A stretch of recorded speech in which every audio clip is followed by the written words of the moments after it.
Hi, welcome back, everyone. We're almost at the halfway point of our program, but if you joined us from the top of the show, well, you may have caught the performance by G-Star. From GG Yes. Art of Dance, excuse me. So it means that there is indeed no limitation when it comes to expressing one's creativity. Indeed not. And today we'll learn more about Down syndrome, starting with knowing the history of World Down Syndrome Day. Let's take a look. The World Down Syndrome Day is a global awareness day which has been officially observed by the United Nations on March 21st since 2012. The date for WDSD, being the 21st day of the third month, was selected to signify the uniqueness of the triplication or trisomy of the 21st chromosome, which causes Down syndrome.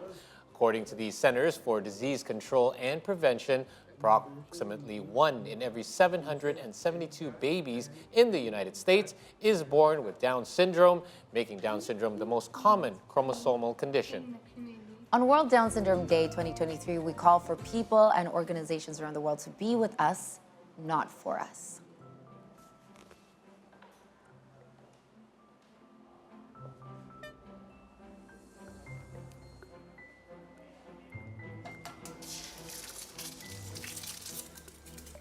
Now, in order to find out more, we are here with us today is Dr. Chandra, and of course, the coach of the G-Stars is back with us in the studio from the GG. Welcome back. Yes, thank you. Art of Dance. So happy Thank to be you here. so much. Thank you very much. I wanted to start by Doctor, since today is World Down Syndrome Day, and we've mentioned before that this is a specific chromosomal condition. Could you talk to us what causes this trisomy triplication? Okay, Down syndrome is a genetic disorder in which a person have extra on his chromosome, his or her chromosome, on the chromosome 21. This is because of the abnormal cell distribution on the chromosome 21 during pregnancy. And the people with trisomy 21 have mental and physical challenges. What are some of these challenges that are experienced usually with someone? So they will have the intellectual disability, and then some facial features that is common for the Down syndrome, such as flattened nose bridge, and then almond-shaped eyes, protruded tongue, and also thick neck, and small hands and feet. Okay. Now, I remember when my wife was pregnant, and I'm sure you, at the same time when you were bearing your child, that there was a test that was offered. Is that right? And can you explain a little bit about this, when it can be detected during pregnancy? Okay, so during a routine visit to the obstetrician clinic, usual prenatal screening tests will be done at around 11 to 14 weeks of pregnancy age. And then at the second trimester, it will also be done by using ultrasonography and also an IPT test. An IPT test is a non-invasive test by drawing the blood of the maternal to check if there's an extent of chromosome 21 on the maternal blood. Oh, that's what they're checking for when they take the blood, for that extra chromosome. Yes, yes, one of the tests. Yeah, I remember that blood test. Yeah, it was also offered to me, but to me it was optional. Correct. Is there any indication during pregnancy that, like when doctors do the screening in the early days, that they said, I think you should take the test? What could the indications be? Well, it is highly recommended for maternal age more than 35 years old, and then history of family with abnormal chromosome, or maternal or paternal history of chromosomal abnormality. Oh, okay. So it can be something that runs within your lineage of the family then. Yes. I see. Okay. So let's now shift our focus to GG Art of Dance. Okay. Hi, Karina. Hi Okay, again. welcome back. So when did you guys start this approach of being able to create dances with these kids with Down syndrome? Actually, this year is our 10th year. 10 years. Yeah, so Okay. this class was established at 2013. Okay. That was the first time we ever created Down syndrome class before in Gigi Art of Dance. First time it was a collaboration between a foundation with Gigi Art of Dance. Okay. And then we've managed to go to Singapore to World Dance Alliance on 2014. And it was a huge success. Okay. And then we came back to Jakarta, right? And then the foundation already finished the program with Gigi Art of Dance. But then some of the kids that are not part of the foundation wanted to continue. And the parents started to feel more confident of Yeah. giving the kids to just go out there, just learn with everyone in an inclusive platform. Right. So from there, from just like after the program finished, only started with 3 kids, and now I've already has like 20-ish active students in my So it class. started off, you were only supposed to do this one time. It was only Yeah, planned to do it yeah, once. yeah. Really? Project. Yes, and then first there were 2 teachers and 7 assistants, and I was one of the assistants. And now I'm the main teacher, and I have 1 assistant throughout the 9 years. Wow. Amazing. I know, I know for sure that the physical, physical abilities are always good to have, like the exercise, to dance. Right, It's always a right. good means of socialization. But as a teacher, what skills or experiences have you learned to develop working with children or, dancers with Down syndrome? For me, what I found out is actually dancing is like a therapy for them. Yeah. Okay. So despite the motoric skills are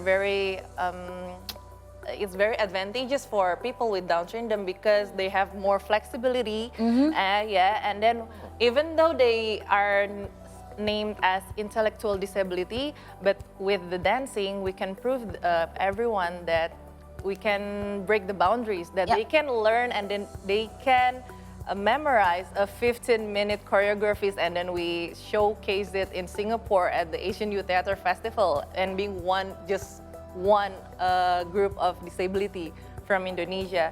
And I think a part of the dancing skill, they also learn the interaction skill, and then they develop themselves confidence as well. As a teacher, though, what have you learned for yourself For that me- you need to have in order to interact with them, be able to Okay. guide them through choreographies? Yes, at first it was very difficult because at late 2013 there were no not much of YouTube videos that we can learn from, and there's not much of benchmark. I can just learn from my mentor, which is Miss Gigi, who is the founder and director of Gigi Art of Dance. I've learned through her experience in teaching Down syndrome in Singapore, and then I did a lot of trial and errors with the kids. So when I try to find the right music, I'll try to play some music options and then see how they react. okay. Yeah, things like that. So I made like some trial and errors with them, and then how I do trigger them is to say their role model. You want to be like BTS, you want to be like Agnes Monica, so yeah, just be them like that. That kind of thing. That's yeah. so motivating. It sounds so heartwarming. What, Thank you. apart from obviously helping them to develop physically, what have you noticed about their mental development through dancing? Because obviously it's a therapy not just for their physical development, yes, but also yes. for their mental development. They're getting more wiser, and in dancing, I'm not just teaching them just to like express themselves and be happy and have fun and dancing together, but also leadership. Like the ones that already started with me since like 10 years ago in dancing, I always taught them that you are dancing together. So when your friend is left behind or in the wrong position, you can ask them and grab them as you dancing. And then don't ever forget about paying attention and being care to one another, like giving spirits like, let's smile, let's have fun, motivation, something like that. So a part of the dance, I think, is very important for us as the support system to make them very independent and very confident in everything that they have. Because they can't. Yes, so absolutely. it's not just confidence, but also You've seen it teamwork, right? before, right? Yeah. And I noticed there was in the routine there was like tandems, so they do have to work together. And then if one was kind of behind, they would have to make sure the other was following. Now I understand why. Yes. Professionalism, Right. yeah. So, Doc, let's talk about this a bit. It was mentioned that this can be sort of a therapy. So what sort of therapies can be used for those with Down syndrome? Okay, treatment usually based on each person disability, Okay. needs, strengths, and limitation. Some of the Down syndrome patients, they will have a congenital problem such as heart defects, hearing loss, and then poor muscle tone. So the treatment all will be based on their limitation. Okay, treatment should be start as early as possible to achieve a better result. Okay. When you say early, are we talking like, because we already recognize this as babies, in fact, even before they're born sometimes, are we talking about toddlers or? No, we start from baby. Babies, really? Yes, we Okay. start from baby because they have milestone that we have to achieve by Oh, this right. age, right? Okay. So That's right. if they have poor muscle tone, we have to start, for example, at around 3 months of age, their neck should be quite strong. So Lift if their the head, neck right. is still flaccid, is still weak, then we start with that. Physical therapy, physiotherapy for To that. make sure they hit those milestones. Yes, yes. Okay. So my question next is it preventable, or it's just it is just what it is?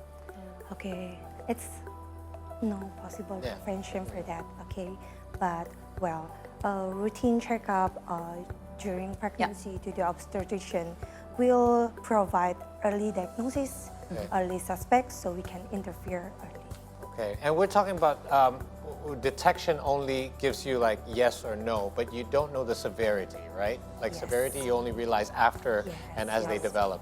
So let's shift our focus back to Karina for a second because you have to develop relationships Yeah, with these kids, true. and a lot of them are very young age. Yes. So let's for now ignore the ones that have been with you for 10 years because Yeah. obviously you already have a relationship with them. But say you have a new student coming in.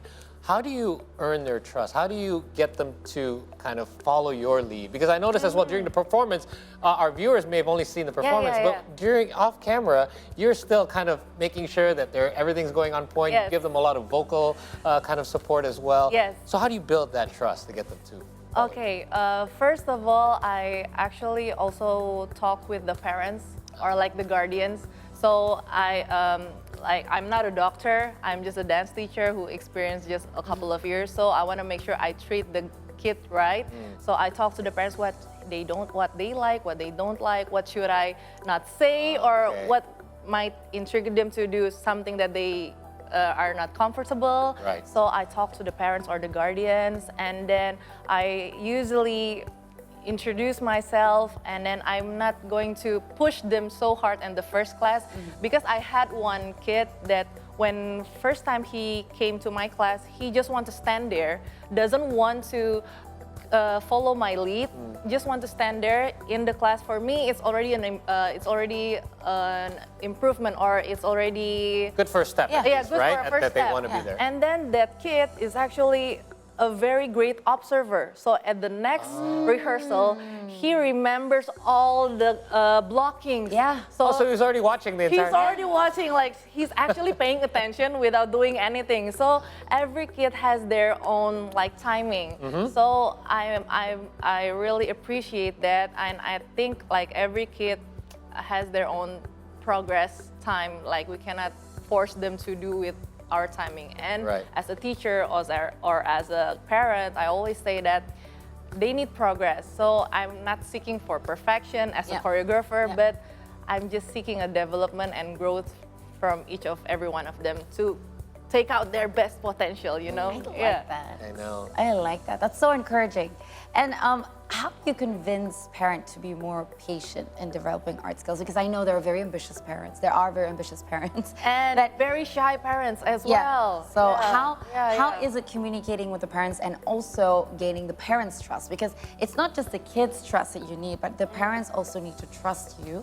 Yeah. If I may add, if as a parent, we don't want our kid to be put out there and then they feel bad about themselves. Yeah, or they embarrassed might or meet some something. trouble, Correct. things Yes. like that. Yes. Yeah, so I first ask the parents if you're comfortable of having the guardian inside, please do. I'm fine with it. But if you trust me, let's just have him inside the class with the friends. It's okay what he or she wants to do. It's okay. And I usually have an assistant that I ask him or her, my assistant, to just focus for him and her to make sure that he's not alone and he's not insecure with all this stuff. So I usually talk to the parents first whether they want to have the guardian inside, but that's only for the first meeting. For Yeah. the next meeting, she or he needs to be alone. Yeah, because again, teaching that independence, right? Yeah, teaching that independence, exactly. Usually I don't like encourage them, okay, guys, smile and everything, because they didn't have a full rehearsal together.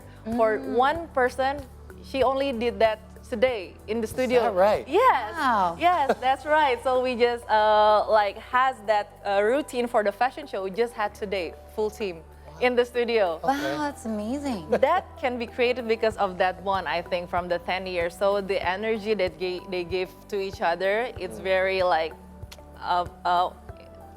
encouraging to one another. So they managed it to happen on stage, like as a group. And by the way, that practice, we did watch a practice Yeah, right we did before they watch the came on. practice. Yes, yes. It was Right. like, it was on point, like everything, and they did make a couple of slip-ups, but then during the performance, it was fixed. Yeah, right. So, yeah, very quick. I do have to commend though, and hearing about lots of different surprises. We hear all the time when people say just because they have a certain different ability, we say, it doesn't mean that they cannot do certain things. Absolutely. Because they do have surprising talents that will, surprise and light up our smiles and light up the world. Because I just find it, they just need the opportunity. So perhaps for me, the last question for both of you, let's start with Dr. What would you say to encourage parents with children with Down syndrome, and not just the parents, but the community, to be with the children with Down syndrome, not for them? Okay, so for parents and guardians, do not worry because you're not alone in raising a child with Down syndrome. Because as pediatrician, you're surrounded by pediatrician, healthcare providers, community like you that attends, and we will all will be your strong support system for you to ensure you, to guide you so that you can bring out the full potential of your child. And I think it's a big step in the acceptance as well, because I can imagine for a lot of parents, acceptance would be the most difficult step going forward, and to have communities like this would certainly help that situation. How about you, Karina? Yeah, so to add what Dr. Diana said, I think for me, there's always hope. Like for the parents, for the families, for the communities, for everyone, for the kid with Down syndrome, for any disabilities people, there's always hope. And I think the support system is the key to success also. It's not for them, but with them. Yes. Not for us, but with us. So I think it's very important to start this inclusivity world Yes.